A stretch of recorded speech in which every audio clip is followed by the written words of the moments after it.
Hello everyone, myself Sudhanshu Ranjan and I am going to discuss the paper solution of full test 4. So without any delay, let's start the solution. Let's go for question number 1. The dimension of momentum R. Moment of momentum is nothing but angular momentum. So angular momentum को हम लोग क्या लिख सकते हैं? R cross P. R का dimension हमें पहले से मालूम है, R मतलब लेंथ. मोमेंटम का डायमेंशन दैट इज MLT-1. इसका मतलब मैं यहाँ पर लिख सकता हूँ this is ML²T-1. So momentum का जो डायमेंशन है वो एंगुलर मोमेंटम के डायमेंशन के बराबर that is ML²T-1. So question number 1 का ऑप्शन बी क्या है? करेक्ट है. Let's go for question number 2. The length and the breadth of a rectangle are measured as this and this much. The error in its perimeter will be. हमें perimeter में error calculate करना है और हमें मालूम है rectangle का जो पेरीमीटर होता है 2 × L+B होता है. तो अगर मुझे परसेंटेज एरर इन पेरीमीटर चाहिए, इसका मतलब L+B में एरर हमें कैलकुलेट करना पड़ेगा. So percentage error in perimeter मैं यहाँ पर लिख लूँ delta L plus delta B divided by L+B into 100. इसका मतलब मुझे डेल्टा L चाहिए और डेल्टा B चाहिए. L की वैल्यू यहाँ पर दे दी गई है दैट इज 20.0 प्लस 2% और B की वैल्यू यहाँ पर दे दी गई है 10 प्लस माइनस 2%. इसका मतलब अगर मैं बोलूँ कि डेल्टा L कितना होगा, डेल्टा L मतलब 20 का 2% कितना हो जाएगा 0.4. डेल्टा B कितना हो जाएगा 10 का 2%, इसका मतलब है मैं लिख सकता हूँ 0.2. डेल्टा L मालूम है, डेल्टा B मालूम है, इस इक्वेशन में रखेंगे तो परसेंटेज एरर इन पेरीमीटर मिल जाएगा that is 0.4 plus 0.2 divided by L+B. L का जो ट्रू वैल्यू है वो हमारा कितना है 20 है, B का जो ट्रू वैल्यू है वो हमारा 10 है. सो ये कितना लिखा जाएगा 20 plus 10 into what 100. So this will be 0.6 into 100 that is 60. 60 divided by 30 and this will be 2%. Clear है? According to this, question number 2 का option A correct है. Let's go for the next question. Let's go for question number 3. A car starts from rest and moves with constant acceleration. The ratio of the distance covered in nth second to the distance traveled in n second is. जब initial velocity हमारी 0 हो और acceleration हमारी uniform होगी तो displacement in nth second को क्या लिखा जाएगा that is half a to n-1 and displacement in n second को क्या लिखा जाएगा that is half a n². इनका रेशियो चाहिए तो अगर मैं डिवाइड कर दूं तो हमें रेशियो मिल जाएगा हाफ a से half a cancel 2n-1 divided by n². यहाँ पर 2n डिवाइडेड बाय n² मतलब मैं लिख सकता हूँ 2 divided by n minus 1 divided by n² मैं लिख सकता हूँ 1 बाय n². इसका मतलब है इसके अकॉर्डिंग कौन सा ऑप्शन करेक्ट हो गया? क्वेश्चन नंबर 3 का ऑप्शन सी क्या है? करेक्ट है. Let's go for the next question. Let's go for question number 4. The average velocity from t = 0 to t = 3 second in the figure shown is. यहाँ पर velocity time graph दे दिया गया है. Velocity time graph का area जो होता है वो हमारा डिस्प्लेसमेंट होता है. Positive area positive displacement, negative area negative displacement. Net displacement divided by total time is the average velocity. तो सबसे पहले हम लोग एरिया कैलकुलेट कर लें. अपर हाफ ट्राइंगल का जो एरिया होगा वो कितना लिखा जाएगा that area is half into base. Base हमारा 2 और हाइट हमारा कितना है 20. तो ये हमारा कितना हो जाएगा 20 मीटर. लोअर हाफ ट्राइंगल का अगर मैं एरिया कैलकुलेट करूं तो इसका बेस कितना है हमारा 1 है और हाइट जो है वो -10 है. तो ये वैल्यू कितनी हो जाएगी -5 मीटर. टोटल डिस्प्लेसमेंट की बात करें 20 - 5 इसका मतलब ये 15 मीटर हो गया.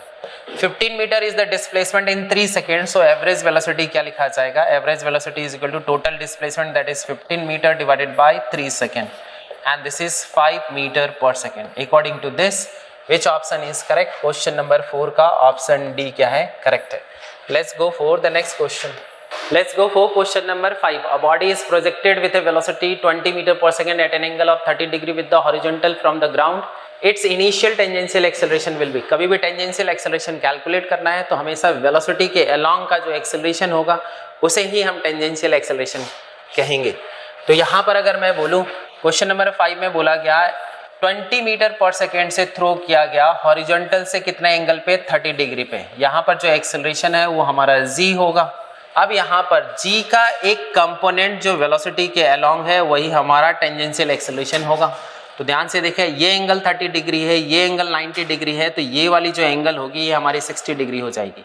तो g का एक कंपोनेंट यहाँ पर क्या लिखा जाएगा, g cos 60 degree. cos 60 degree कितना, हाफ। इसका मतलब है ये जो टेंजेंशियल एक्सेलरेशन हो जाएगा वो कितना हो जाएगा, g डिवाइडेड बाई 2। g की वैल्यू कितनी होती है, 9.8 होती है। 9.8 डिवाइडेड by 2, this is equal to what, 4.9 metre पर second square. So according to this question number 5 का ऑप्शन ए क्या है, करेक्ट है।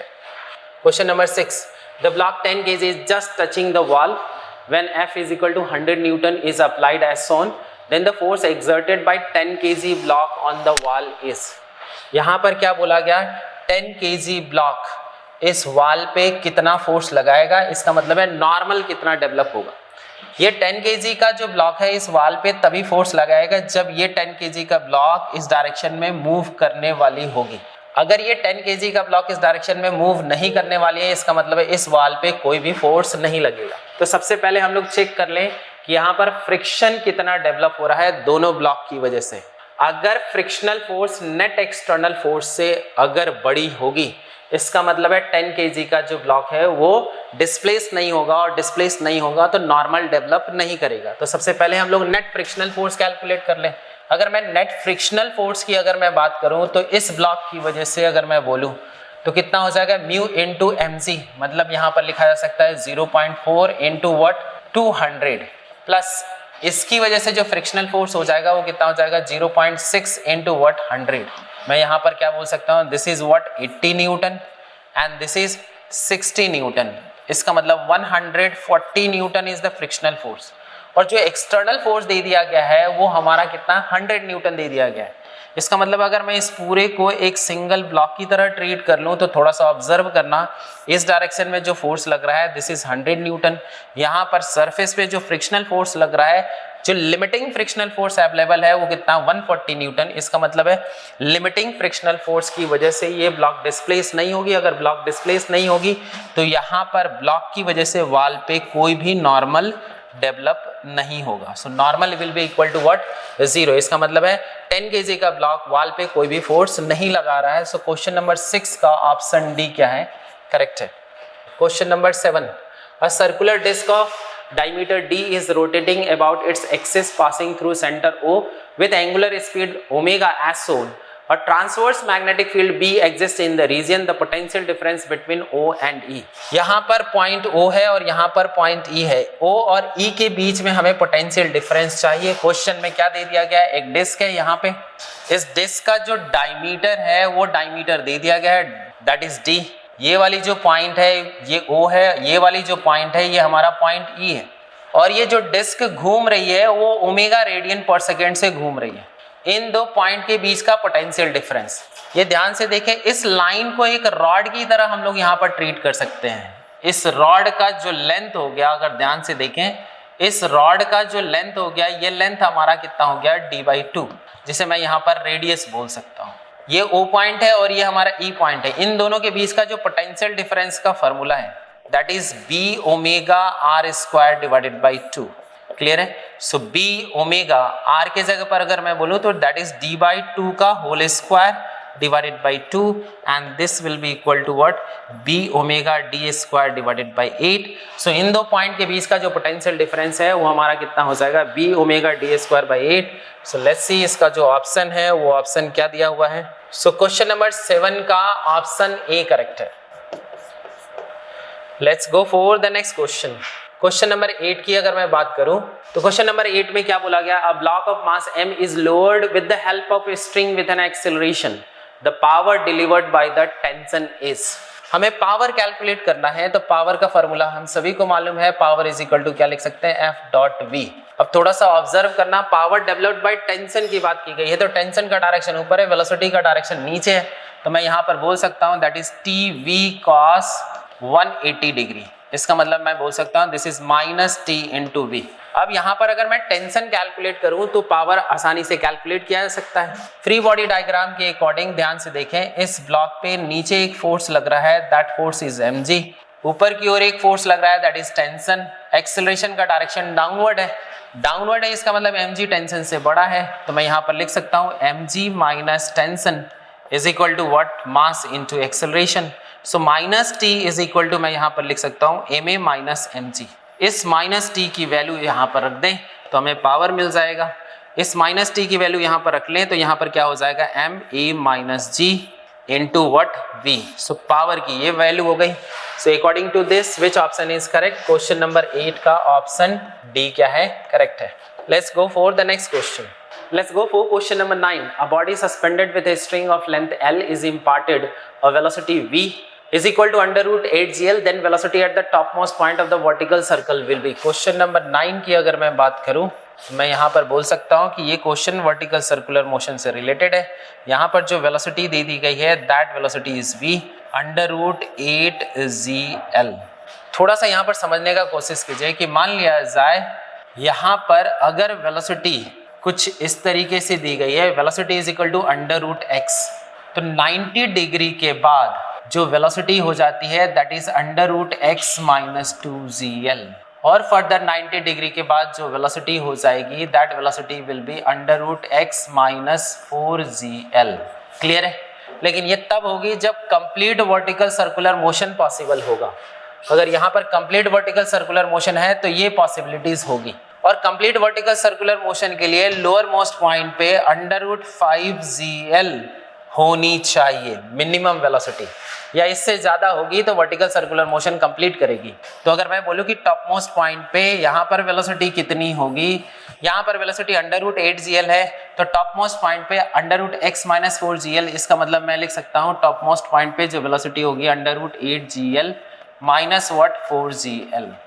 इसका मतलब ये हो जाएगा अंडर रूट 4gl।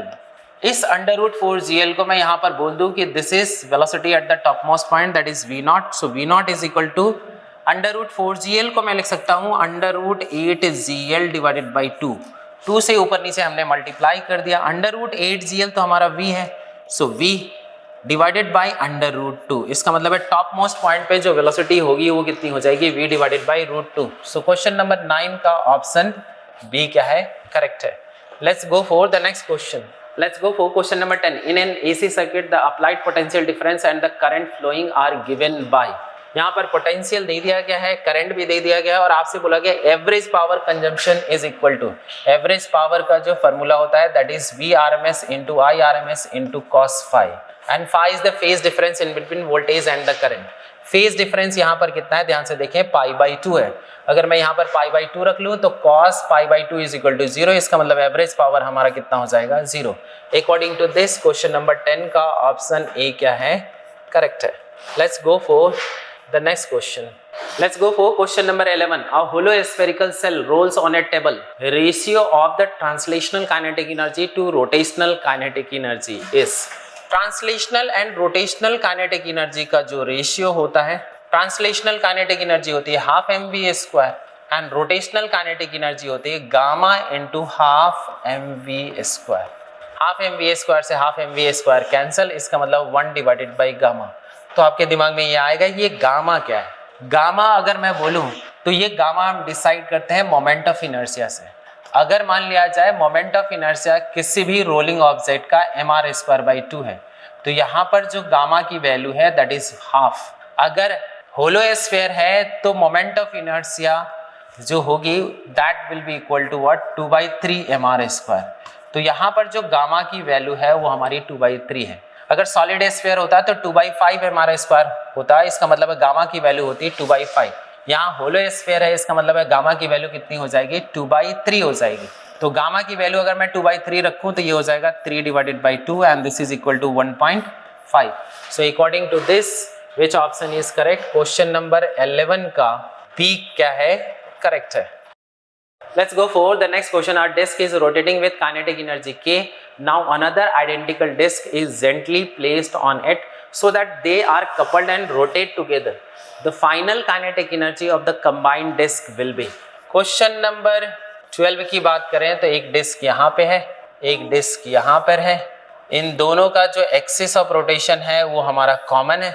ये जो डिस्क है ये रोटेट कर रही है और इसकी जो काइनेटिक एनर्जी K है, इसका मोमेंट ऑफ इनर्शिया I है, इसका भी मोमेंट ऑफ इनर्शिया कितना है, I। और हमें मालूम है जो एंगुलर मोमेंटम का फार्मूला होता है काइनेटिक एनर्जी के टर्म में दैट इज 2IK। √2i के। और हमें मालूम है एक डिस्क के ऊपर दूसरा डिस्क को अगर रखेंगे तो एंगुलर मोमेंटम हमारा कंजर्व होगा।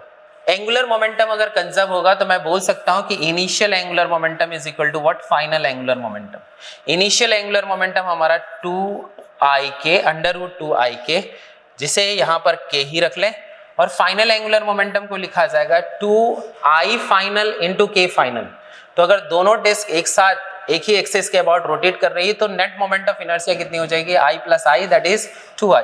सो मैं यहाँ पर लिख सकता हूँ 2i इंटू k फाइनल, और यही k फाइनल हमें कैलकुलेट करना है। तो ध्यान से देखें, i से i यहाँ पर कैंसिल, यहाँ 2 से ये 2 कैंसिल, दोनों साइड स्क्वायर कर ले तो ये k हो जाएगी, ये हमारी 2 इंटू k फाइनल हो जाएगा। इसका मतलब है k final is equal to क्या लिखा जाएगा, k divided by 2। So according to this question number 12 का ऑप्शन सी क्या है, करेक्ट है। Let's go for question number 13। If kinetic energy of satellite is double then what will happen. अगर किसी भी सैटेलाइट की काइनेटिक एनर्जी √2 टाइम्स करते हैं तो ये ग्रेविटी से बाहर निकल जाती है, इसका मतलब इन्फिनिटी की ओर मूव कर जाती है। तो ऑब्वियसली अगर डबल काइनेटिक एनर्जी कर देंगे तो जो सैटेलाइट होगी वो इन्फिनिटी की ओर तो चली ही जाएगी, कंफर्म है। इसका मतलब है क्वेश्चन नंबर 13 का ऑप्शन ए करेक्ट है। Let's go for question number 14. Ratio of acceleration due to gravity at a height equal to r/2 to that at a depth equal to r/2 is. Question number 14 में बोला गया है एक अर्थ है जिसका radius हमारा r है, यहाँ पर r/2 हाइट पे, ये जो r/2 हाइट पे यहाँ पर जो ग्रेविटी है इसे मैं बोल दूँ g at 0.1, और बोला गया r/2 डेप्थ पे, मतलब ये वाली जो d है इसे मैं यहाँ पर बोल दूं कि यहाँ से यहाँ तक का डेप्थ है d, तो मैं d बोल दूं, ये d हमारा दे दिया गया r/2 और इसे 0.2 बोल दिया जाए। इस दो पॉइंट पे जो एक्सेलरेशन होगी उनका रेशियो क्या होगा, तो g1 क्या लिखा जाएगा, g1 इज इक्वल टू लिखा जाएगा g divided by what, 1 plus h divided by r का होल स्क्वायर, ये हम लोग लिख सकते हैं। इसका मतलब मैं लिख सकता हूँ g divided by 1 plus h, h जो है वो कितना r/2 डिवाइडेड बाई r, इसका मतलब 1/2 का होल स्क्वायर, ये कितनी हो जाएगी 3 डिवाइडेड बाई 2, इसका मतलब मैं ये बोल सकता हूँ 4 डिवाइडेड बाई 9 इंटू जी, ये लिखा जा सकता है। g2 की अगर मैं बात करूँ तो डेप्थ पे जो ग्रेविटेशनल एक्सेलरेशन होती है g into 1 minus D divided by r, यहाँ पर क्या लिखा जा सकता है g into 1 minus D, D हमारा कितना है r/2 है, अगर मैं यहाँ r/2 रखूँ, r से r कैंसिल, दैट इज 1/2, सो ये कितना हो जाएगा g डिवाइडेड बाई 2, और इनका रेशियो बोला गया है, इसका मतलब है g1 डिवाइडेड बाई g2 अगर मैं कर दूं तो ये कितना हो जाएगा 4g डिवाइडेड बाई 9, और ये हमारा g डिवाइडेड बाई 2, इसका मतलब रेशियो कैलकुलेट करें तो ये हो जाएगा 8 divided by 9। So according to this question number 14 का ऑप्शन डी क्या है, करेक्ट है। Let's go for question number 15. When mass m is suspended from a wire, extension in it is x. मतलब इस वायर में जो एक्सटेंशन है वो हमारा x है। When masses m and 2m are suspended from the same wire, the extension in the wire will be. मतलब इस वायर में कितने का एक्सटेंशन होगा, तो हमें ये मालूम है जो एक्सटेंशन है that is the elongation, elongation हम लोग बोल सकते हैं delta L is equal to F L divided by E Y. अब ध्यान से देखें, अगर वायर सेम है तो मैं ये बोल सकता हूँ हमारा लेंथ सेम है, ए सेम है, वाई सेम है, इसका मतलब है delta L is directly proportional to force, और यहाँ पर जो फोर्स है वो टेंशन है, so delta L is directly proportional to tension. तो यहाँ पर क्या करें, इस वाले केस में, पहले वाले केस में जो टेंशन है वो टेंशन हम लोग क्या लिख सकते हैं mg, दूसरे वाले केस में जो टेंशन है उसे हमें कैलकुलेट करना पड़ेगा क्योंकि यहाँ पर एक पुली है और दो ब्लॉक है। तो ध्यान से देखें, यहाँ पर मास 2m है और यहाँ पर मास m है, यहाँ पर जो फोर्स लगेगा दैट इज 2mg, यहाँ पर जो फोर्स लगेगा दैट इज mg। यहाँ का जो टेंशन है इसे मैंने t डैश लिख लिया, तो यहाँ पर भी जो टेंशन होगा वो हमारा t डैश होगा।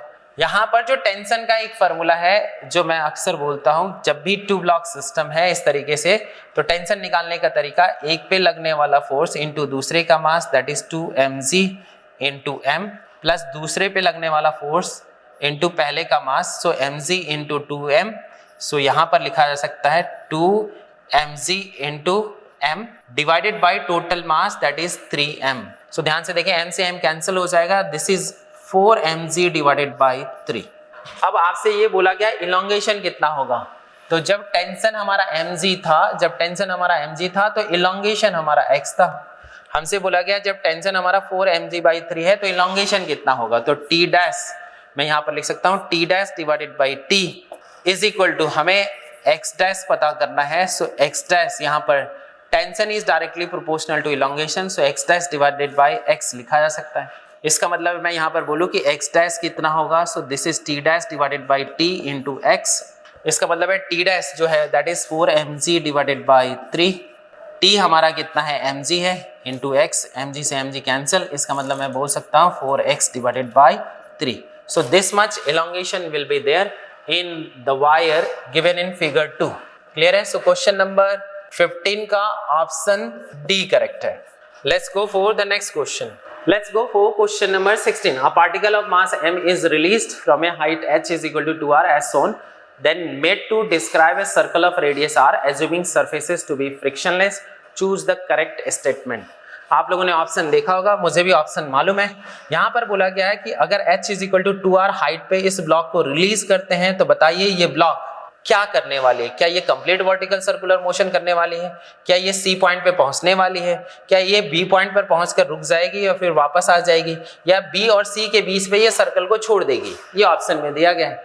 तो अगर ध्यान से देखें आप लोगों को इस तरीके का क्वेश्चन पहले से मालूम होगा। सो क्वेश्चन नंबर 16 हमें मालूम है कि अगर h की value greater than equal to 2.5 r है तो ये सर्कल को कंप्लीट करते हुए सी पॉइंट को क्रॉस करेगी और वर्टिकल सर्कुलर मोशन कंप्लीट करेगी। क्लियर है? अगर h की वैल्यू, इस h की वैल्यू 2.5 r से ज्यादा है, लेकिन अगर h की वैल्यू r होगी, h की वैल्यू r पे अगर इस ब्लॉक को रिलीज किया जाएगा तो ब्लॉक b पॉइंट पे पहुंचेगी और वापस नीचे आ जाएगी। क्लियर है? और b पॉइंट पहुंचकर वापस जब नीचे आएगी ये कभी भी सर्कल को नहीं छोड़ेगी। लेकिन अगर r और 2.5 r के बीच में अगर हाइट है, इसका ये मतलब है कि b और c के बीच में ब्लॉक कहीं पे सर्कल को छोड़ देगी। तो ध्यान से देखें यहाँ पर h की वैल्यू कितनी है, 2r है।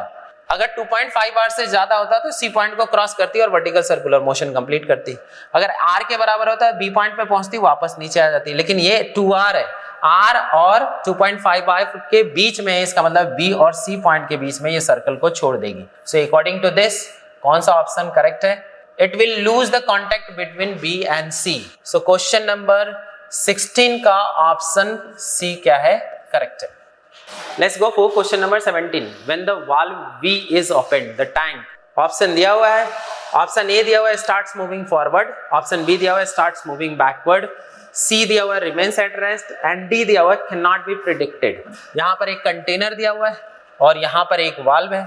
इस कंटेनर में लिक्विड फिल्ड है, इस वाल्व को सडनली ओपन किया गया है। जैसे इस वाल्व को ओपन किया जाएगा तो यहाँ पर वेलोसिटी ऑफ ए फ्लक्स होगी और यहाँ पर ध्यान से देखें इस डायरेक्शन में लिक्विड पे एक कंटेनर फोर्स लगाएगी और उस फोर्स की वैल्यू होती है rho A V E square, density of the liquid into cross sectional area of this valve into flux velocity का होल स्क्वायर।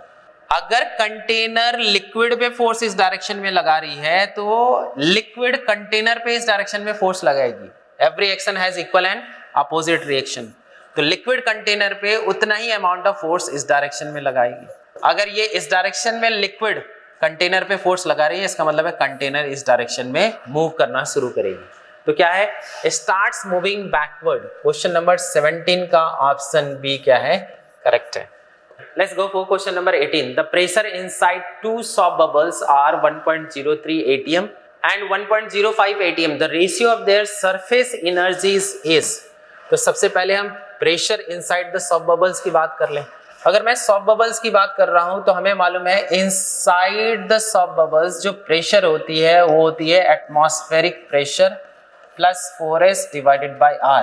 पहले वाले की बात कर रहे हैं तो पहले वाले के लिए जो प्रेशर है वो P1 लिख लिया, पहले वाले का जो रेडियस है उसे R1 लिख लिया। अब ध्यान से देखिए ये वाली जो वैल्यू दे दी गई है ये वैल्यू दे दी गई 1.03 atm और आपको मालूम होना चाहिए जो P0 होता है वो 1 atm है, इसका मतलब 4s डिवाइडेड बाय R1 जो होगा that is 0.3 atm। So 4s divided by R1 is equal to 0.03 atm। उसी तरीके से अगर मैं दूसरे बबल की बात करूं तो P2 इज इक्वल टू लिखा जा सकता है P0 plus 4s divided bye R2 और ये वाली वैल्यू दे दी गई है 1.05 ATM। हमें मालूम है P नॉट जो है वो 1 ATM है, इसका मतलब 4s डिवाइडेड बाई R2 को मैं लिख सकता हूँ 0.05 ATM। So 4s divided by R2 is equal to what 0.05 ATM। अब यहाँ पर सरफेस एनर्जी का रेशियो पूछा गया। सरफेस एनर्जी आप लोगों को पहले से मालूम है, सरफेस एनर्जी जो होती है that is 8 pi R square S। So 8 pi R square S, लेकिन रेशियो पूछा गया है, इसका मतलब E1 डिवाइडेड बाई E2। तो यहाँ पर क्या लिखा जा सकता है 8 पाई R1 square into S divided by 8 pi R2 square into S। 8 पाई से 8 पाई कैंसिल, S से S कैंसिल, इसका मतलब है E1 डिवाइडेड बाई E2 क्या लिखा जा सकता है, this is R1 divided by R2 का होल स्क्वायर। इसका मतलब R1 और R2 का रेशियो चाहिए, R1 और R2 का रेशियो चाहिए, तो इस दो इक्वेशन से R1 और R2 का रेशियो हम निकाल सकते हैं। तो ध्यान से देखें, इसे इक्वेशन 2 बोलते हैं और इसे इक्वेशन 1 बोलते हैं। तो इक्वेशन 2 को अगर इक्वेशन 1 से अगर मैं डिवाइड कर दूं तो हमें मिल जाएगा R1 डिवाइडेड बाई R2, और ये वाली वैल्यू हो जाएगी 0.05 डिवाइडेड बाई 0.03, इसका मतलब 5 डिवाइडेड बाई 3 हो जाएगी। ये वाली वैल्यू अगर मैं यहाँ पर रख दूं 5 डिवाइडेड बाई 3, इसका मतलब हो जाएगा 25 divided by 9। According to this question number 18 का ऑप्शन सी क्या है, करेक्ट है। Let's go for question number 19. Three waves of equal frequency have amplitudes 10 millimeter, 4 millimeter and 7 millimeter. They arrive at a given point with successive phase difference of pi by 2.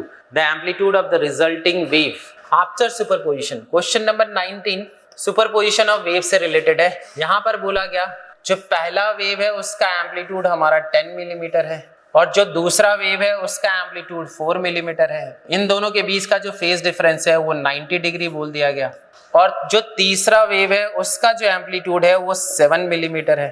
अब बोला गया कि इन तीनों का जो नेट एम्पलीट्यूड होगा वो कितना होगा, और इनके बीच का जो भी फेज डिफरेंस है वो भी हमारा कितना दे दिया गया है, पाई बाई 2। अब ध्यान से देखें, वेक्टर एडिशन सिर्फ लगा लें, ये 10 है और ये हमारा 7 है, तो 10 माइनस 7 कितना हो जाएगा, 3।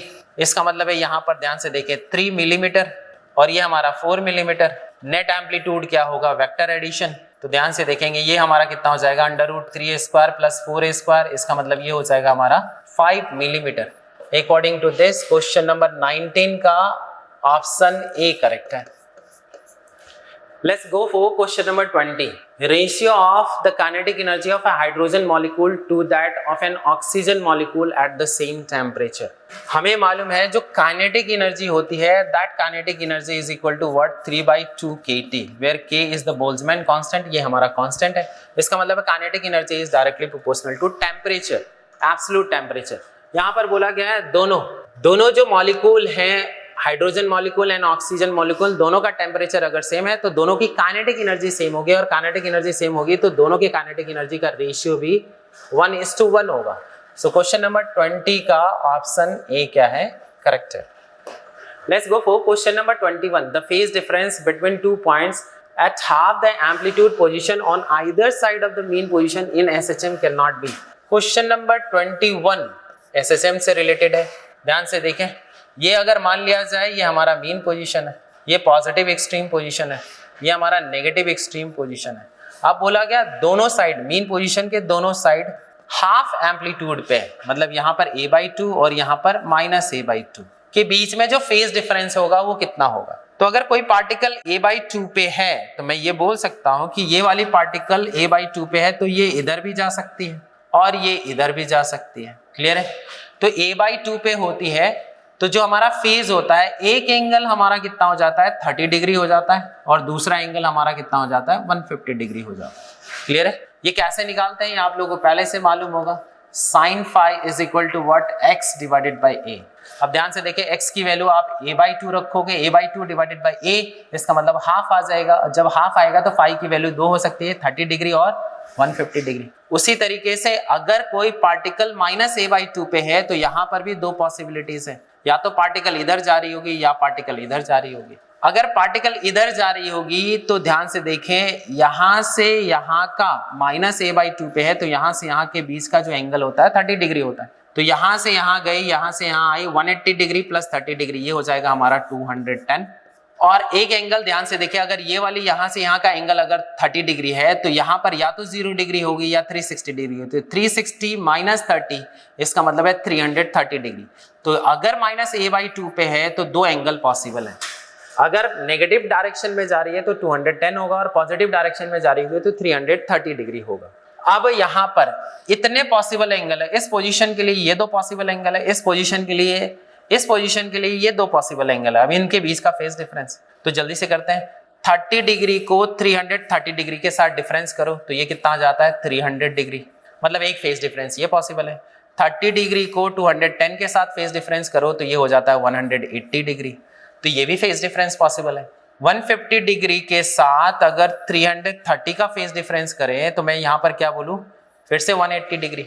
150 के साथ अगर 210 का फेज डिफरेंस करें तो यहाँ पर कितना हो जाएगा 60 डिग्री। सो कौन से फेज डिफरेंस पॉसिबल है, 300 पॉसिबल है, 180 पॉसिबल है, 60 पॉसिबल है। इनमें से बोला गया कौन सा पॉसिबल नहीं है। सो क्वेश्चन नंबर 21 का डी करेक्ट है, 120 डिग्री पॉसिबल नहीं है।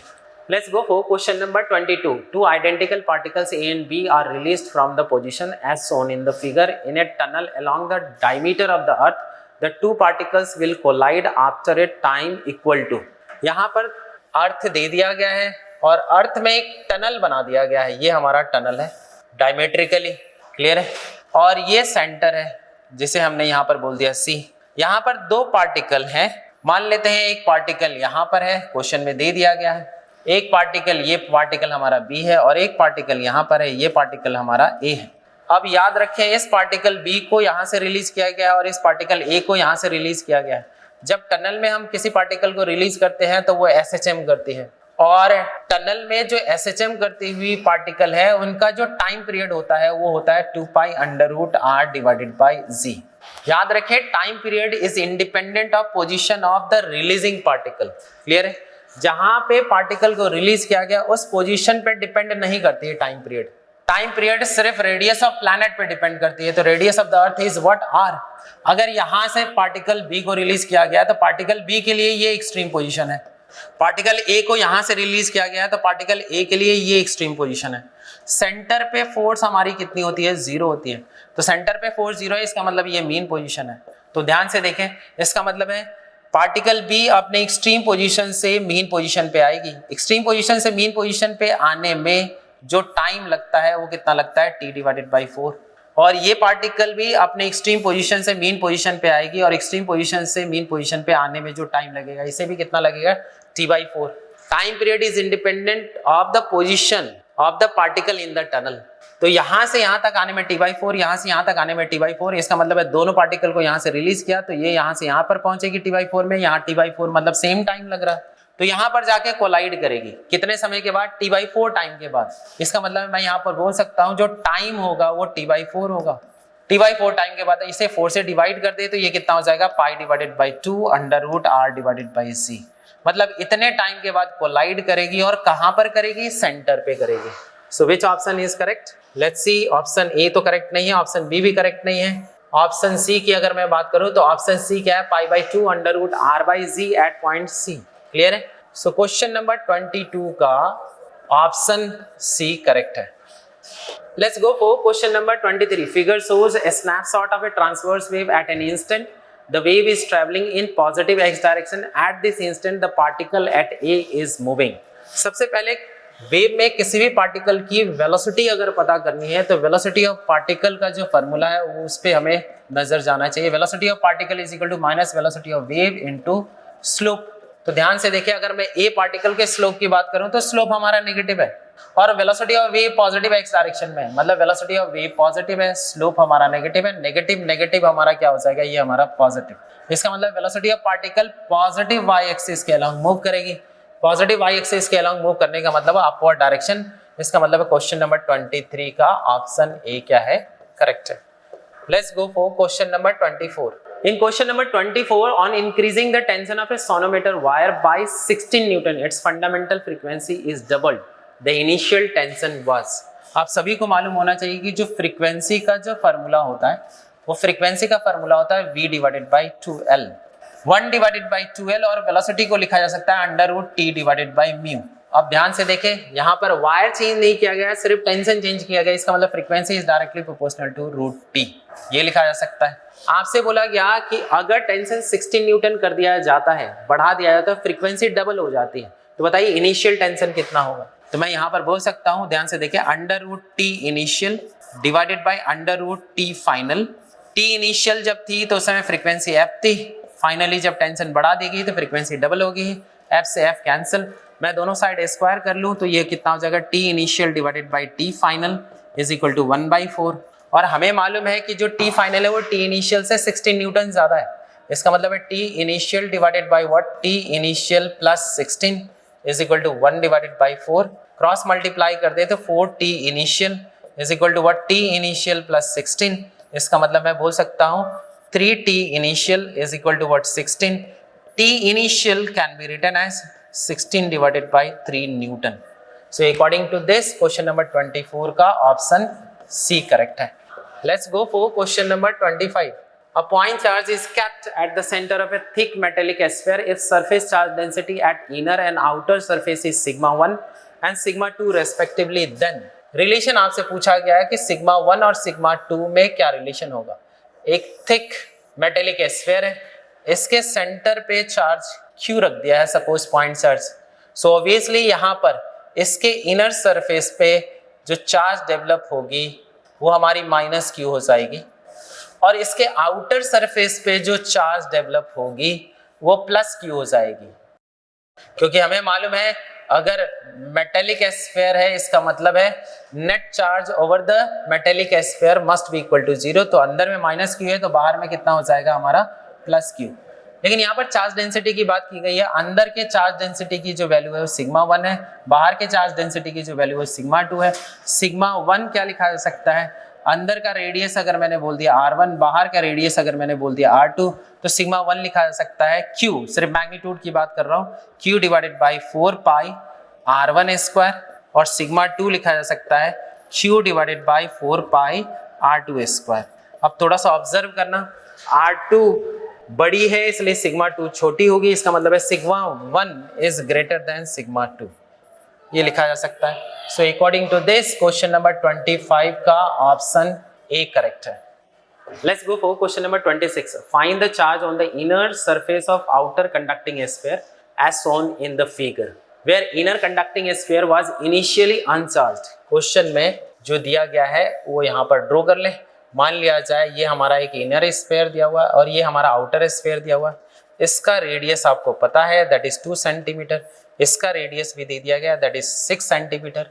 इसे ग्राउंडेड रखा गया है, ग्राउंडेड रखा गया है इसका मतलब इस सरफेस का जो पोटेंशियल होगा वो हमारा 0 होगा। यहाँ पर जो चार्ज है वो रखा गया है 18 माइक्रोकूलम। अब ध्यान से देखें, मैं मान लेता हूँ यहाँ पर जो चार्ज है वो हमारा Q है, तो यहाँ पर अंदर जो चार्ज होगा ये वो माइनस Q होगा। अब यहाँ पर माइनस Q है और ये हमारा जो कंडक्टिंग सरफेस है इस पे टोटल चार्ज 18 माइक्रोकूलम है, तो नेट चार्ज हमेशा 18 माइक्रोकूलम होना चाहिए। तो ये माइनस Q है तो यहाँ पर कितना होना चाहिए, प्लस Q, तभी दोनों को ऐड करेंगे तो हमारा नेट चार्ज कितना होगा, 18 माइक्रोकूलम। अब हमें ये मालूम है कि यहाँ का जो पोटेंशियल है वो हमारा 0 होना चाहिए, तो यहाँ का पोटेंशियल सभी चार्ज कंडक्टिंग स्फीयर की वजह से लिख लें। सो अगर मैं यहाँ पर बोलूँ ये हमारा पॉइंट ए है, so potential at point A is equal to 0। इस पॉइंट का जो पोटेंशियल होगा इस कंडक्टिंग स्फीयर की वजह से कितना होगा, ध्यान से देखिए, कि Q डिवाइडेड बाय ये हमारा कितना है 2 सेंटीमीटर, प्लस इसकी वजह से हमने लिख लिया। अब इसकी वजह से अगर मैं यहाँ पर बोलूँ तो थोड़ा सा ऑब्जर्व करना, यहाँ पर टोटल चार्ज इस पे कितना है, 18 माइक्रोकूलम है। अगर ये टोटल चार्ज अगर हमारा 18 माइक्रोकूलम है तो मैं यहाँ पर लिख सकता हूँ इस टोटल चार्ज की वजह से इस पॉइंट पे जो हमारा पोटेंशियल होगा वो कितना लिखा जाएगा, K इंटू Q हमारा कितना है, हमारा 18 total charge that is 18 microcoulomb, ये बाद में हम लोग लिख लेंगे, डिवाइडेड बाय R, और इसका जो R है वो हमारा कितना है 6 centimetre, and this is equal to what, 0। K से K कॉमन लेकर बाहर किया जा सकता है और इसे 0 से इक्वेट किया जा सकता है। यहाँ पर कितना बचेगा, 2 से अगर मैं यहाँ पर बोलूँ ये 3 टाइम में, और 3 से ही हमारा 6, इसका मतलब है Q इज इक्वल टू मैं बोल सकता हूँ -6 microcoulomb. So according to this which option is correct, जो इस पॉइंट पे जो हमारा जो चार्ज है Q जो है वो हमारा -6 माइक्रोकूलम है। अगर Q अगर हमारा -6 माइक्रोकूलम है तो यहाँ पर जो चार्ज है वो -Q है, तो वो आंसर कितना हो जाएगा हमारा plus 6 microcoulomb. So according to this question number 26 का ऑप्शन ए क्या है, करेक्ट है। Let's go for question number 27. A point charge Q is placed at the midpoint of a side of a cubical surface.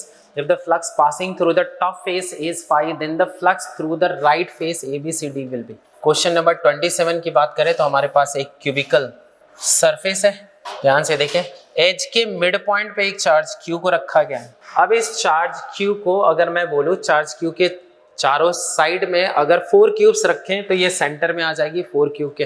तो अगर मैं बोलूं कि एक क्यूब से कितना फ्लक्स पास करेगा, कितना फ्लक्स लिंक करेगा, तो total flux linking to complete one cube is what, phi is equal to Q divided by 4 epsilon naught. Net flux इस सरफेस से जो फ्लक्स लिंक कर रही है दैट इज फाई। ये वाली सरफेस और ये वाली सरफेस इस चार्ज के लिए आइडेंटिकल है, तो यहां से भी जो फ्लक्स पास करेगी वो फाई होगी। ध्यान से देखिए, इस चार्ज के लिए ये वाली जो सरफेस है और ये पीछे वाली जो सरफेस है, ये वाली जो पीछे वाली जो सरफेस है, ये सरफेस हमारी आइडेंटिकल होगी। तो इस सरफेस से फाई डैश मान लें और यहाँ से भी मान लें फाई डैश। यहाँ पर जो फ्लक्स दिया गया आप ध्यान से देखें, हमें मालूम है कि जो टोटल फ्लक्स लिंक कर रही है वो कितना कर रही है, Q divided by 4 epsilon not. इस दो सरफेस से जो फ्लक्स पास कर रही है, यहाँ पर फाई तो यहाँ पर भी फाई, तो इसका मतलब है टोटल फ्लक्स में इन दो सरफेस से 2 फाई फ्लक्स पास कर रही है और इन दो सरफेस से 2 फाई डैश फ्लक्स पास कर रही है। इसका मतलब है इन दो सरफेस से जो फ्लक्स होगी that is 2 phi dash is equal to what, total flux that is Q divided by 4 epsilon naught minus 2 phi हो जाएगी। क्योंकि हमें मालूम है इस एज से कनेक्टेड जो सरफेस है, ये वाली सरफेस और ये वाली सरफेस, उसके साथ इलेक्ट्रिक फील्ड पैरेलल डेवलप हो रही है और सरफेस के पैरेलल अगर इलेक्ट्रिक फील्ड होगी तो उस सरफेस पे कोई इलेक्ट्रिक फ्लक्स नहीं होगा। तो दो सरफेस ऐसे होंगे जिनके थ्रू कोई भी फ्लक्स लिंक नहीं करेगी, तो इन दो सरफेस का तो फ्लक्स हमारा 0 हो जाएगा। तो बचेंगे कितने, टोटल 4 सरफेस। तो यहाँ पर इस सरफेस का फ्लक्स फाई है तो इस सरफेस का भी फ्लक्स फाई है, क्योंकि इस दोनों सरफेस इस चार्ज के लिए आइडेंटिकल है और ये वाली दोनों सरफेस आइडेंटिकल है। इसका मतलब है इन दो सरफेस से जो नेट फ्लक्स है 2 phi dash is equal to what, total flux linking to the cube minus this flux, and this flux phi dash is equal to what, q divided by 8 epsilon naught minus phi. So according to this which option is correct? Question number 27 का option D क्या है, correct है। Let's go for question number 28. A capacitor of capacitance C is charged by connecting it to a battery of potential V. Now battery is disconnected and the capacitor is reconnected it to the opposite polarity. Then the heat produced will be. मान लेते हैं एक capacitor है, ये हमारा capacitance C, इसे एक battery से कनेक्ट कर दिया गया, इसका पोटेंशियल हमारा V है, तो इस पे जो चार्ज हो जाएगी दैट इज CV और इस पे जो चार्ज हो जाएगी दैट इज माइनस CV, क्योंकि इसके अक्रॉस भी जो पोटेंशियल होगा वो हमारा V हो जाएगा। अब क्या किया गया, इस कैपेसिटर को इस बैटरी से डिस्कनेक्ट कर दिया गया और फिर से इसकी पोलैरिटी चेंज करके इस कैपेसिटर के अक्रॉस कनेक्ट कर दिया गया। तो ध्यान से देखें, अगर ये प्लस है तो ये प्लस हो जाएगा और ये माइनस हो जाएगा, तो इसके क्रॉस पोटेंशियल फिर से V हो जाएगी, लेकिन इस बार ये वाली चार्ज CV हो जाएगी और ये वाली चार्ज माइनस CV हो जाएगी। तो ध्यान से देखें, इस वाले प्लेट पे पहले चार्ज माइनस CV थी और बाद में जब पोलैरिटी चेंज करके कनेक्ट किया तो इस सेम प्लेट पे जो चार्ज हो गई वो प्लस CV हो गई। तो पहले माइनस CV थी, अब प्लस CV हो गई है। इसका मतलब है इस बैटरी ने 2 CV चार्ज यहाँ से पास की। जब 2 CV चार्ज यहाँ से पास की तो 2 CV माइनस CV कितना हो जाएगा, प्लस CV। इसका मतलब है बैटरी ने इतना चार्ज डेवलप किया है, तो बैटरी ने कितनी एनर्जी डेवलप की या कितनी एनर्जी पास की, तो energy developed by the battery is equal to what, 2 CV Q into V, that is 2 CV into V, and this will be equal to what, 2 CV square। अब देखते हैं, हमें एनर्जी लॉस पता करना है, तो सबसे पहले देखेंगे कि कितनी एनर्जी पहले स्टोर्ड थी, बाद में कितनी थी और कितना बैटरी ने डिलीवर किया। तो पहले जो एनर्जी स्टोर्ड थी that is half CV square, बाद में भी एनर्जी जो स्टोर्ड होगी that is half CV square. तो यहाँ पर जो लॉस होगा, लॉस मतलब क्या है, energy developed by the battery minus what, final energy minus initial energy stored by the capacitor. So battery जिन्हें जो एनर्जी डेवलप की that is 2 CV square minus what, half CV square minus half CV square, and ये term हमारा कितना हो जाएगा, 0। सो जो loss होगा वो कितना हो जाएगा, 2 CV square. So according to this question number 28 का ऑप्शन C करेक्ट है। Let's go for the next question. Question number 29. To double the range of a voltmeter of resistance R, we have to use a resistance equal to. हमारे पास एक voltmeter है, मान लेते हैं ये हमारा वोल्टमीटर है जिसका रेजिस्टेंस हमारा R है। मान लेते हैं इससे जो रेटेड करंट है वो हमारा IC है, तो इसके अक्रॉस जो वोल्टेज होगा वो वोल्टेज हमारा कितना हो जाएगा IC इंटू R। ये हमारा rated voltage of the initial voltmeter है। अब बोला क्या है कि इसका रेंज हमें डबल करना है, मतलब V से हमें 2V करना है, तो कितना सीरीज रेजिस्टेंस कनेक्ट करना पड़ेगा। तो यहाँ पर ध्यान से देखिए ये हमारा गैल्वेनोमीटर है, इसमें हमें सीरीज रेजिस्टेंस कैलकुलेट करना है, इसे मैंने RSE लिख दिया। ऑब्वियसली यहाँ से जो करंट पास होना चाहिए वो IC ही पास होना चाहिए। तो अगर मैं बोलूँ तो इसके अक्रॉस जो वोल्टेज होगा वो डबल होना चाहिए, और जो वोल्टेज होगी वो कितनी लिखी जाएगी IC into what total resistance RAC plus R। ये वोल्टेज जो होगी ये हमारी डबल वोल्टेज हो जाएगी इसके रेस्पेक्ट में। इसका मतलब मैं बोल सकता हूँ IC into RSE plus IC into R is equal to 2 times V, ये लिखा जा सकता है। अब थोड़ा सा ऑब्जर्व करना, IC इंटू R जो है ऑलरेडी V है, इसका मतलब है IC into RSE is equal to ये V हो जाएगी 2V माइनस V, मतलब ये हमारी V। तो मैं यहाँ पर बोल सकता हूँ सीरीज रेजिस्टेंस जो होगी वो V डिवाइडेड बाई IC होगी। अब IC की वैल्यू यहाँ से पुट कर लें तो यहाँ पर क्या हो जाएगा series resistance is equal to what V divided by IC। IC को मैं यहाँ पर क्या लिख सकता हूँ V divided by R। So V से V कैंसिल, मतलब सीरीज रेजिस्टेंस कितना होना चाहिए R होना चाहिए। और याद रखिए वोल्टमीटर का अगर रेंज अगर बढ़ाना है तो सीरीज में हमें रेजिस्टेंस कनेक्ट करना पड़ेगा। तो ये हमारा कितना है R in series. Question number 29 का ऑप्शन ए क्या है करेक्ट है। Let's go for the next question. Let's go for question number 30. The diameter of aperture of a plano-convex lens is 6 cm and its maximum thickness is 3 mm. If the velocity of the light in the material of the lens is 2 into 10 to the power 8 meter per second, its focal length is. Question number 30 में एक plano-convex lens है, यहाँ पर दे दिया गया है ऐसे, और साथ में ये बोल दिया गया है जो plano-convex lens है उसका जो aperture है उसका diameter दे दिया गया, मतलब ये वाली ये जो डायमीटर है ये डायमीटर दे दिया गया है 6 सेंटीमीटर, और साथ में बोल दिया गया ये जो थिकनेस है ये थिकनेस दे दिया गया है 3 मिलीमीटर। और इस मीडियम से जब लाइट पास कर रही है तो उस मीडियम में लाइट पास करते समय उसकी वेलोसिटी भी दे दी गई है 2 into 10 to the power 8 metre पर सेकेंड।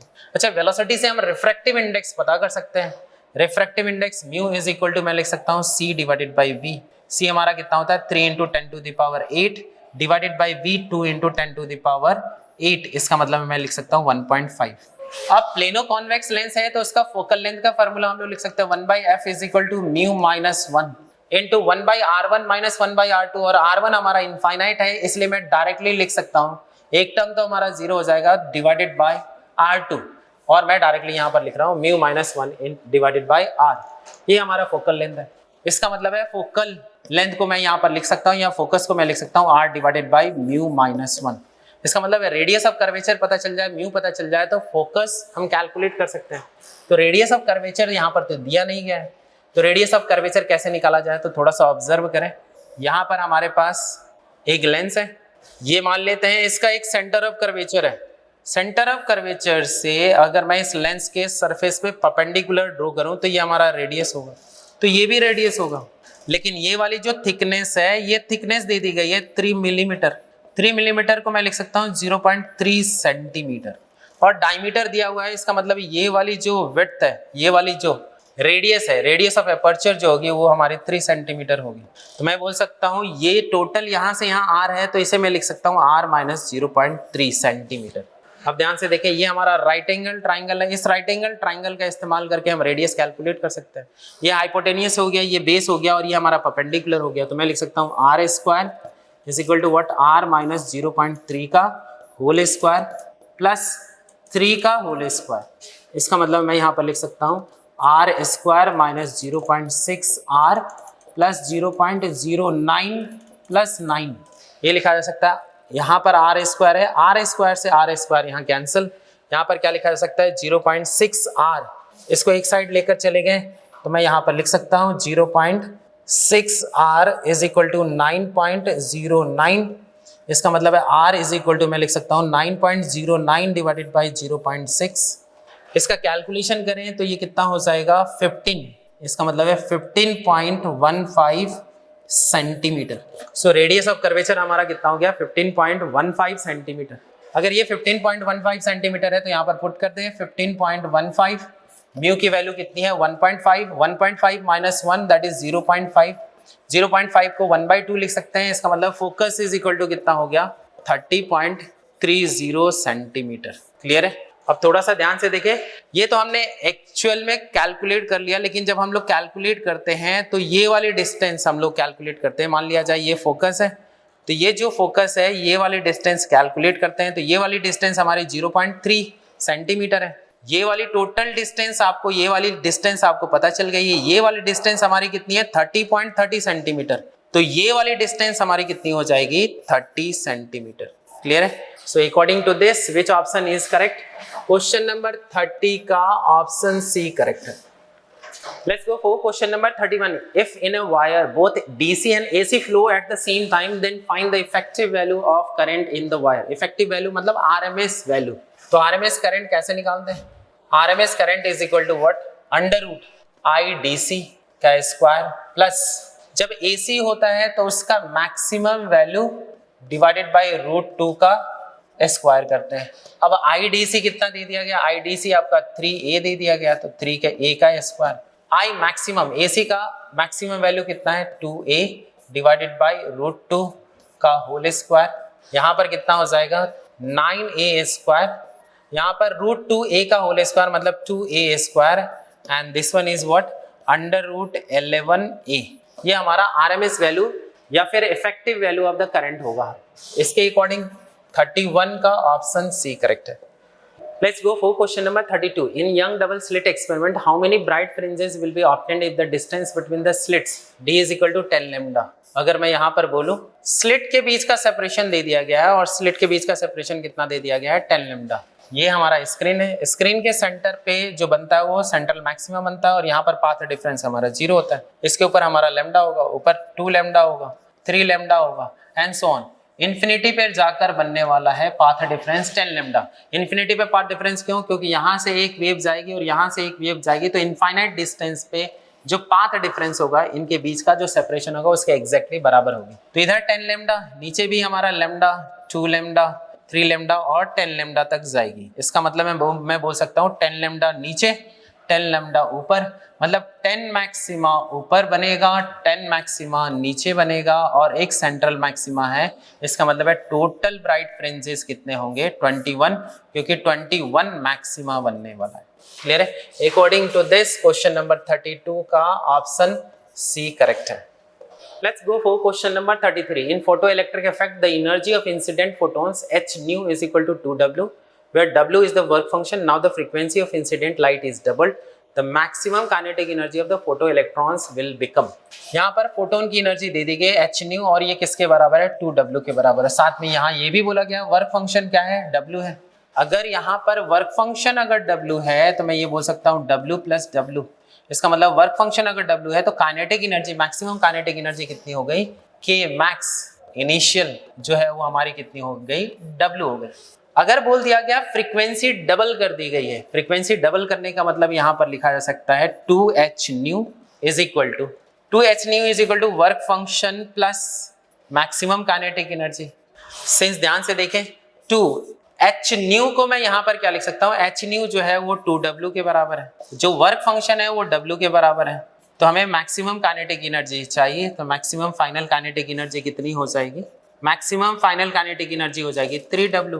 तो यहाँ पर 3 times of initial kinetic energy हो गई। पहले इनिशियल काइनेटिक एनर्जी कितनी थी हमारी W थी, फाइनल मैक्सिमम काइनेटिक एनर्जी कितनी हो गई 3W हो गई। इसका मतलब है थ्राइस हो गया। सो क्वेश्चन नंबर 33 का ऑप्शन बी क्या है करेक्ट है। Let's go for question number 34। The ratio of wavelength corresponding to series limit of Lyman series and Paschen series. Question number 34 की बात करें तो हमें सीरीज लिमिट के वेवलेंथ का रेशियो चाहिए। तो सीरीज लिमिट के वेवलेंथ के रेशियो को निकालने के लिए हम डायरेक्टली लिख सकते हैं lambda is equal to what n² divided by r, क्योंकि एक जो ऑर्बिट होगी वो इनफाइनाइट होगी। इनफाइनाइट ऑर्बिट के लिए एक टर्म हमारा 0 हो जाएगा, तो एक रिलेशन हमारा ये बनता है। अगर मैं लाइमन सीरीज की बात करूं तो जो n की वैल्यू होगी वो 1 होगी, मतलब इन्फिनिटी से फर्स्ट ऑर्बिट में जा रही है। इसका मतलब है n की वैल्यू कितनी हो जाएगी 1। तो लाइमन सीरीज के लिए जो वेवलेंथ का इक्वेशन हो जाएगा that is what 1 divided by R, 1 square divided by R. Paschen के लिए क्या हो जाएगा यहाँ पर 3 square divided by R third orbit में, तो यहाँ पर कितना हो जाएगा 9 डिवाइडेड बाई आर। इसका मतलब है lambda Lyman divided by lambda Paschen, जो रेशियो होगी वो कितनी हो जाएगी, तो ध्यान से देखिए आर से आर कैंसिल हो जाएगा, 1 डिवाइडेड बाई 9। सो ये हमारा आंसर हो जाएगा। अकॉर्डिंग टू दिस कौन सा ऑप्शन करेक्ट है? क्वेश्चन नंबर 34 का ऑप्शन डी करेक्ट है।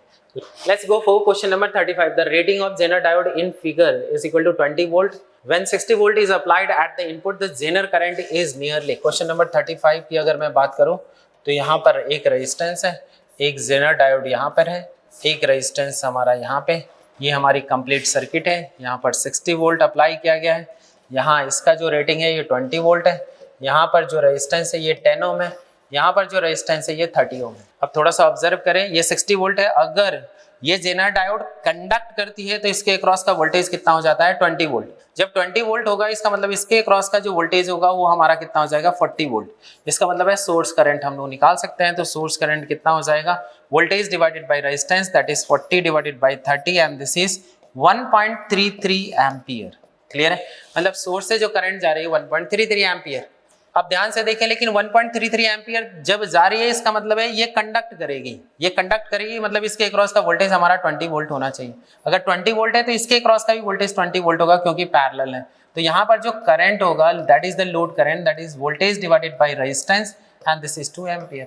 अब सोचने वाली बात है कि यहाँ पर जब वोल्टेज 20 वोल्ट हो, अगर ये कंडक्ट करेगा तो यहाँ 2 एम्पियर होगा, लेकिन यहाँ 2 एम्पियर तो सोर्स से ही डेवलप किया जाएगा, लेकिन यहाँ पर सोर्स का करंट कितना है, करंट हमारा कितना है, यहाँ पर सोर्स का करंट हम लोग ने कैलकुलेट किया 1.33 एम्पियर। इसका मतलब 1.33 एम्पियर पे ये कंडक्ट करेगी, और हमें दिख रहा है कि यहाँ पर जो लोड में है करंट हमारा 2 एम्पियर है जो सोर्स करंट से ज्यादा है, तो ये तो पॉसिबल ही नहीं है। इसका मतलब है डायोड हमारा कंडक्ट नहीं कर रहा है, इसलिए जेनर डायोड का जो करंट होगा वो हमारा कितना हो जाएगा 0 एम्पियर। सो क्वेश्चन नंबर 35 का ऑप्शन ए करेक्ट है।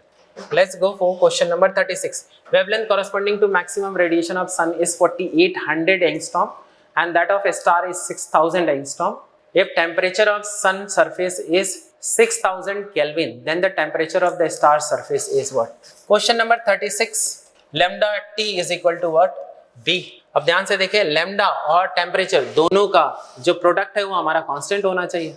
तो अगर मैं बोलूं यहाँ पर जो लैम्डा सन का दिया हुआ है वो कितना दे दिया गया 4800 एंगस्ट्रॉम, इनटू जो सन का जो सरफेस का जो टेम्परेचर दे दिया गया वो 6000 इज इक्वल टू कांस्टेंट है, और जो सन का स्टार का जो लैम्डा दिया हुआ वो 6000 एंगस्ट्रॉम दिया हुआ है। तो आपसे बोला गया टेम्परेचर कितना होगा, ये भी एंगस्ट्रॉम में था और ये भी एंगस्ट्रॉम में, तो एंगस्ट्रॉम से एंगस्ट्रॉम कैंसिल, 6000 से 6000 कैंसिल, मतलब टेम्परेचर इज इक्वल टू मैं बोल सकता हूँ 4800 केल्विन। क्लियर है? So according to this question number 36 का ऑप्शन सी करेक्ट है। Let's go for question number 37. When a polarized light is passed through an analyzer, the variation of transmitted intensity with angle of rotation of analyzer is best represented by. Analyzer के through जो intensity light की पास करती है उसका equation होता है I not cos square theta, और cos square theta का आप सभी को ग्राफ मालूम है, cos स्क्वायर थीटा का जो ग्राफ होता है वो ये होता है। इसका मतलब एनालाइजर के थ्रू जो इंटेंसिटी पास कर रही है उस इंटेंसिटी का जो ग्राफ होगा इस फॉर्मेट में होगा। So according to this question number 37 का ऑप्शन बी करेक्ट है।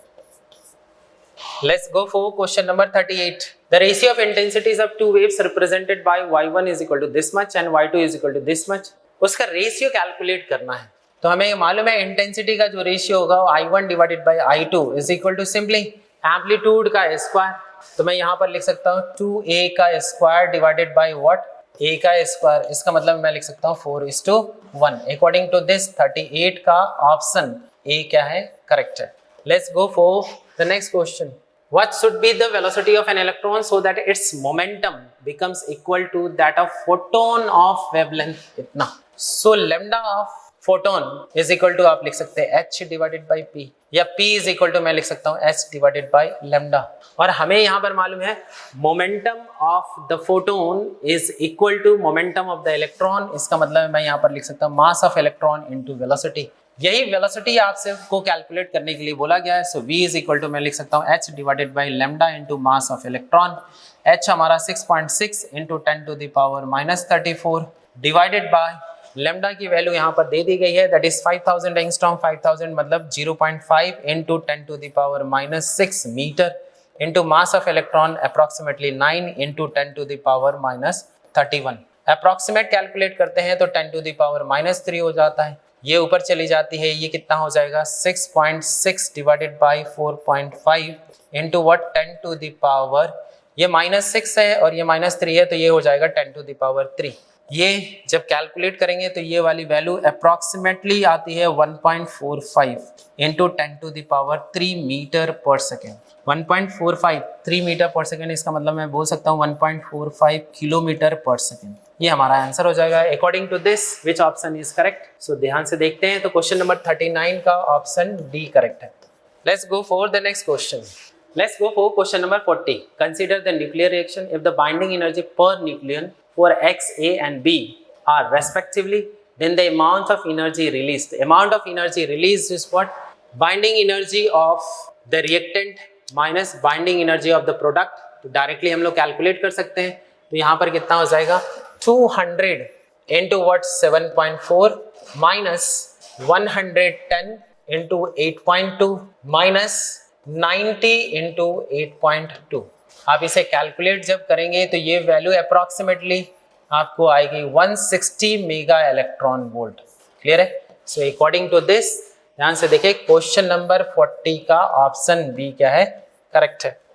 Let's go for question number 41। Two cells of EMF 3 volt and 1 volt having negligible internal resistance are connected as shown. If the ammeter shows a zero reading, then the resistance R is equal to।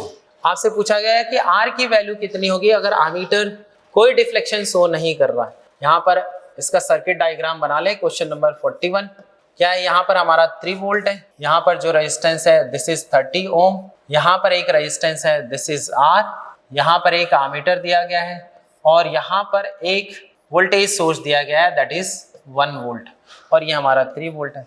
अगर यहाँ पर ammeter कोई reading show नहीं कर रहा है, इसका मतलब है मैं बोल सकता हूँ यहाँ पर जितना पोटेंशियल है यहाँ का भी पोटेंशियल सेम है, इसलिए पूरे सर्किट का पोटेंशियल डिफरेंस 0 हो जाएगा।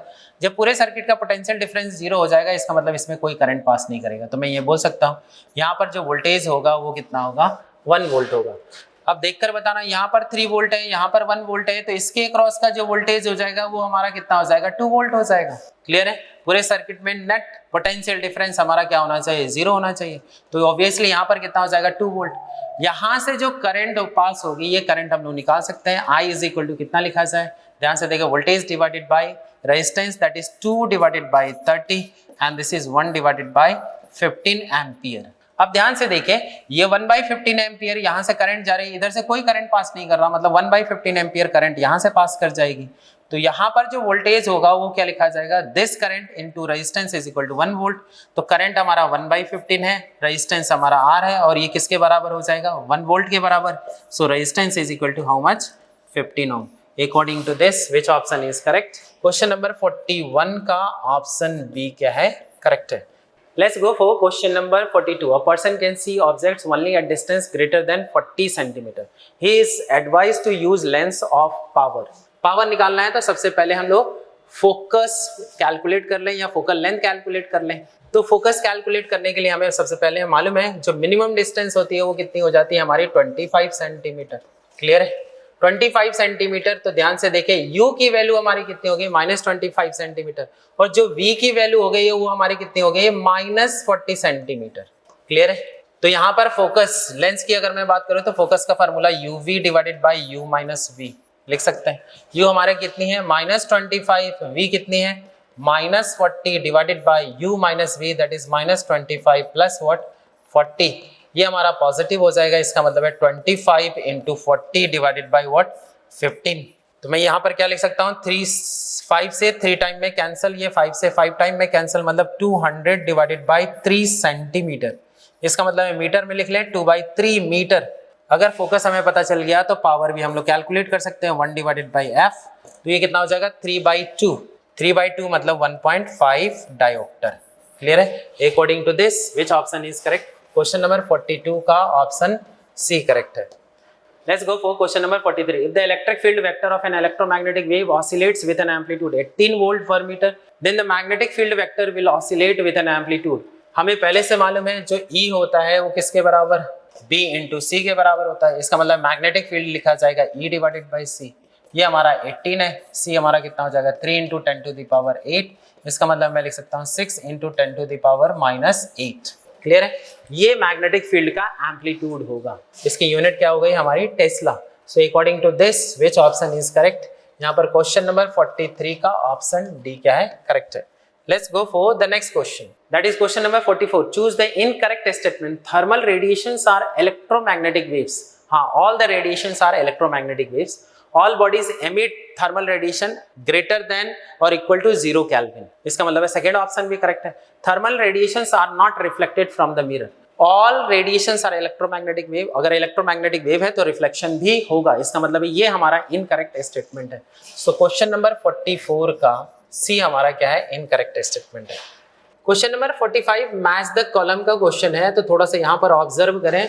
यहाँ पर दो पोल दे दिया गया, एक नॉर्थ पोल दे दिया गया, एक साउथ पोल दे दिया गया और एक रेक्टेंगुलर कॉइल दे दिया गया। पहले सिचुएशन में ए ऑप्शन में ये नॉर्थ पोल, ये साउथ पोल, मैग्नेटिक फील्ड का डायरेक्शन ये, जो रेक्टेंगुलर कॉइल है उसका प्लेन ऐसा रखा गया है। इसका मतलब है एरिया और मैग्नेटिक फील्ड दोनों पैरेलल होंगे, दोनों के बीच का एंगल 0 डिग्री होगा। जब 0 डिग्री होगा तो मैक्सिमम फ्लक्स लिंकेज होगा और जब मैक्सिमम फ्लक्स लिंकेज होता है तो ईएमएफ हमारा 0 होता है। क्लियर है? तो ए के लिए कौन कौन सा ऑप्शन करेक्ट हो गया, तो ध्यान से देखिए। ए के लिए ये वाला पहला ऑप्शन करेक्ट है, ईएमएफ हमारा 0 होता है, इंड्यूस ईएमएफ हमारा 0, पीएस ये एस भी करेक्ट है और टी भी करेक्ट है। मतलब ए के लिए पीएसटी ऑप्शन करेक्ट है। तो ए के लिए हमारा पीएसटी, और कोई ऑप्शन दिख रहा है क्या? ए के लिए पीएसटी हमें दिख रहा है, तो ए तो हमें पता चल गया। इसका मतलब ऑप्शन बी करेक्ट है, डायरेक्टली ए से ही पता कर सकते हैं। बी के लिए अगर बात करें तो ध्यान से देखें, पहले हमारा रेक्टेंगुलर कॉइल ऐसा था, अब ऐसा हो गया। इसका मतलब एरिया वेक्टर का डायरेक्शन ये है, मैग्नेटिक फील्ड का डायरेक्शन ये है, दोनों के बीच का एंगल 90 डिग्री है। जब 90 डिग्री होगा एरिया वेक्टर और मैग्नेटिक फील्ड के बीच का एंगल, इसका मतलब है फ्लक्स लिंकेज हमारा 0 हो जाएगा। फ्लक्स लिंकेज 0 तो ईएमएफ हमारा क्या हो जाएगा, मैक्सिमम। तो ध्यान से देखें, इसका मतलब बी के लिए क्यू सही है, ए और बी परपेंडिकुलर है, इंड्यूस ईएमएफ हमारा मैक्सिमम है और जो फ्लक्स है वो हमारा 0 है, मतलब क्यू आर एंड यू। इसका मतलब है बी के लिए क्यू आर यू। उसी तरीके से सी पॉइंट के लिए अगर देखें तो फिर से ध्यान से देखिए, पहले ऐसे सिचुएशन था, फिर ऐसे हुआ, फिर ऐसे हो गया। इसका मतलब फिर से यहाँ पर एरिया वेक्टर और मैग्नेटिक फील्ड के बीच का एंगल फिर से 180 डिग्री हो गया। 180 डिग्री मतलब एंटी पैरेलल हो गया। एंटी पैरेलल है, इसका मतलब है उस समय फ्लक्स लिंकेज हमारा क्या हुआ, मैक्सिमम होगा और ईएमएफ फिर से 0। इसका मतलब सी के लिए पी ऑप्शन करेक्ट होगा, इंड्यूस ईएमएफ हमारा 0 होगा और फ्लक्स लिंकेज हमारा मैक्सिमम होगा। फिर से पी एस और टी ऑप्शन करेक्ट होगा, मतलब सी के लिए पी एस टी। तो ऐसे ही हम लोग इसको एक्सट्रापोलेट कर सकते हैं और डायरेक्टली फाइंड आउट कर सकते हैं। सो क्वेश्चन नंबर 45 का ऑप्शन बी क्या है, करेक्ट है।